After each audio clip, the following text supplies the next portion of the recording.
So here we are back in Dallas, Texas. I'm at Sparkman Hillcrest Cemetery. And every time I come out here to Dallas, I like to pay my respects to a man who has been my mentor probably since 1989. And he went home to be with the Lord in 2006, probably one of the best Bible teachers on the Jewish roots of Christianity. The Feast of Israel out of Leviticus 23. And of course, we're talking about my mentor, the late Zola Levitt. And so I come here every year when I speak at churches in the area. Come here to Sparkman Hillcrest to pay my respects to the late Zola Levitt. And as I said, probably one of the best prophecy teachers, one of the best Bible teachers on the Jewish roots of the Christian faith. And I graduated from his school. I met Zola a few times, and just, again, was one of my mentors. A man who loved talking about the rapture. He loved teaching on the pre-tribulation rapture position. And probably has taken close to 80 trips to Israel before he passed away. Zola was born in 1938, and he passed away in 2006 from aggressive cancer.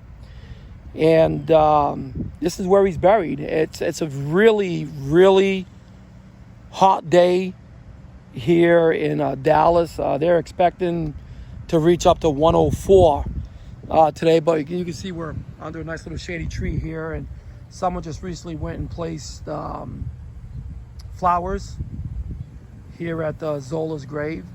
And of course, to the left would be his wife Sandra's spot. She was born in 1947, and so this is where she's going to be buried when she passes on. But this is where Zola Levitt is. This is where he's buried. And again, I would be remiss if I did not come here to pay my respects to this man who I have learned so much from. And my ministry today is based on everything that he taught. His love for Israel. And nobody could write music to express their love for Israel like Zola Levitt. I mean, if you have a Spotify account, or if you've got some of his CDs, you know exactly what I'm talking about. Zola wrote such beautiful music to express his love for Israel. He didn't just compose the music, he even wrote the lyrics, even though he did not sing. He wasn't a singer. But he wrote a lot of the lyrics and incorporate a lot of Hebrew phrases into these lyrics. And if you don't have any of Zola Levitt's music, you need to get some of his music. And you know something? His music is fine just the way it is. It doesn't need to be redone or remade up or anything like that. It's such beautiful, beautiful music. And so I would recommend you buy some of Zola's stuff. It's just absolutely incredible. And you know, occasionally I would I'll go on YouTube and I'll watch a lot of Zola's old programming, because he just had so much information that he gave you. And the thing with Zola is that he never tried to go over your head. He never made it complicated like many are doing today. He always kept it simple, despite his deep theological studies. He always made it simple for people to listen to him. And even today, when I read a lot of comments concerning Zola, I hear people say, I just love watching classic Zola. I love reading classic Zola. He wrote many, many, many books and composed a lot of music. And as I said, took at least 80 trips to Israel. My ministry today is based on what he did back in the day. I believe Zola got saved in 1973.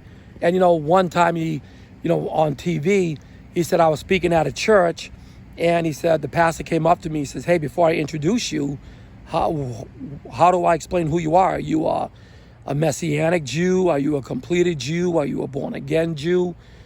And Zola looked at the pastor and said, just tell him I'm a Christian.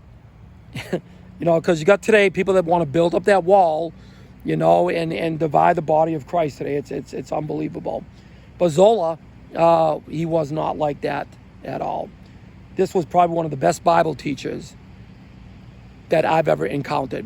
I got saved in 1988, and I think it was somewhere maybe late 88, early 89. I found him on TV, and I've been watching him ever since, and passed away in 2006. But I still read a lot of his stuff. I watch a lot of his videos.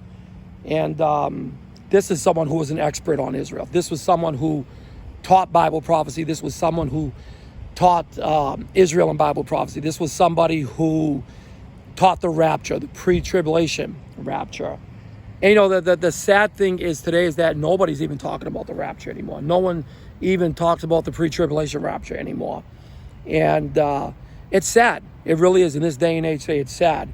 Dr. Ed Heinzen just went home to be with the Lord. And he just died about maybe a couple of weeks ago. I watched his memorial service on the internet. Someone like Dr. Ed Heinzen, again, a very solid prophecy teacher, loves Israel. But again, like Zola, Dr. Heinzen used to say, if you're going to teach prophecy or anything of that matter from the scriptures, he said, always keep it simple. And today, that is not even the case anymore. Nobody keeps it simple anymore. We're always trying to think outside the box, outside the scriptures for that matter. We try to make a mountain out of a molehill. We want to come up with something new in order to sell a whole lot of books. Doctrinally, we've thrown out the baby with the bathwater in the church today.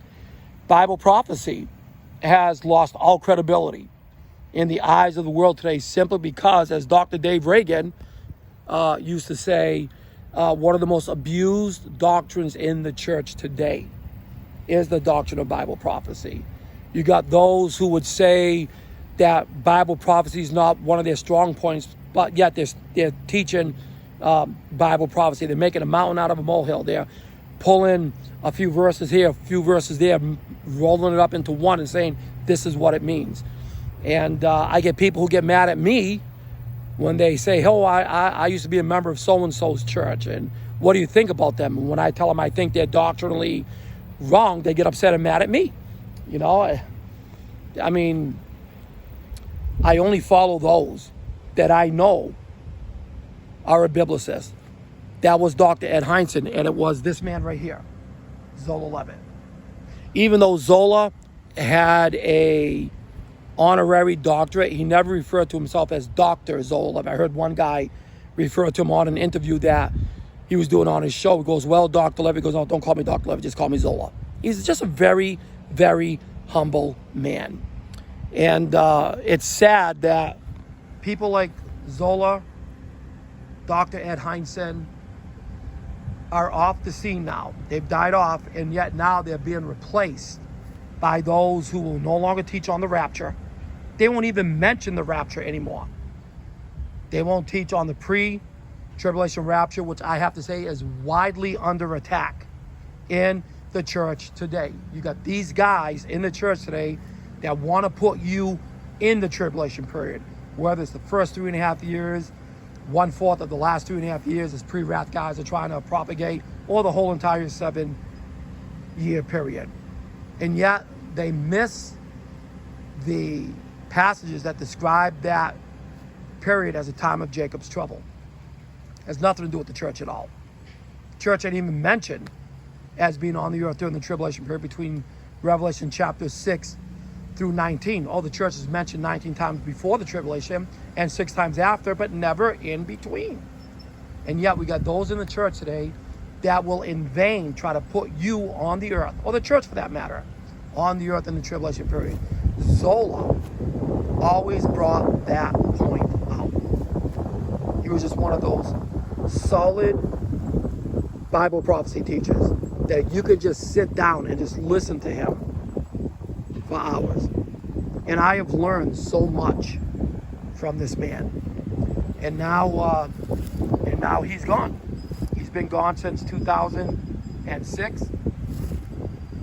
So we're looking at, what, 16 years now Zola's been gone. But, you know, of course, we know he's walking in the presence of the Lord right now. He's not walking by faith anymore, as we are now, but he's walking by sight. And of course, someone here brought some flowers, and so yeah, all the good ones are dying off. Zola, Dr. Ed Heinsohn, all the good, solid Bible prophecy teachers are dying off. And yes, they're being replaced by those who attack Israel. They teach replacement theology that God is finished with Israel. All the blessings are now transferred from Israel over to the church. The church is now the new Israel. And again, Zola even went head to head with Bible seminaries that were teaching progressive dispensationalism. They were teaching replacement theology. He went head to head with these seminaries. He even wrote a book called Battles with Seminaries, warning about the dangerous doctrines that were coming out of these Bible seminaries. Even called them cemeteries because they were dead in their doctrine. And so that's why when I come here to Dallas, I come here and I visit the grave of my mentor, the late Zola Levitt. And of course, you know, Zola and Dr. Todd Baker, who I'll be speaking at his congregation next Friday. Actually, I'll be there tonight at his congregation. But Zola and Todd founded Shalom Congregation. And since Zola's passed away, Todd has been running that congregation ever since Zola's passing. And I met Todd at the pre-trip conference. I believe it was in, I don't know if it was 2013 or 2014. He came right up to my table, not really knowing who he was at first. And he saw all of Zola's books on my table. And him and I got into a conversation. One thing led to another. Him and I are very close friends now. And he invited me to go to Israel with him 3 times a year. And I've been doing that with Todd since 2015. And so a blessing came out of that, you know, simply because of this man, Zola Levitt. So I know that there's going to be a glad reunion day, one day when we will see Zola. I'll see my mom, but more importantly, we're going to see Yeshua. One of the songs that Zola wrote, very beautiful song, and it's all about Yeshua. Yeshua is Hebrew for salvation. Yeshua. And so thank you, Zola, for everything that you have taught me over the years. Thank you for your faithfulness. Thank you for being a blessing to me and millions all over the world. And what you did, Zola, is what we're carrying on today. Todd Baker, myself, many like us, simply because God used you, Zola, in such a mighty way. And so we just want to say, Toda Rabah. Thank you very much. Until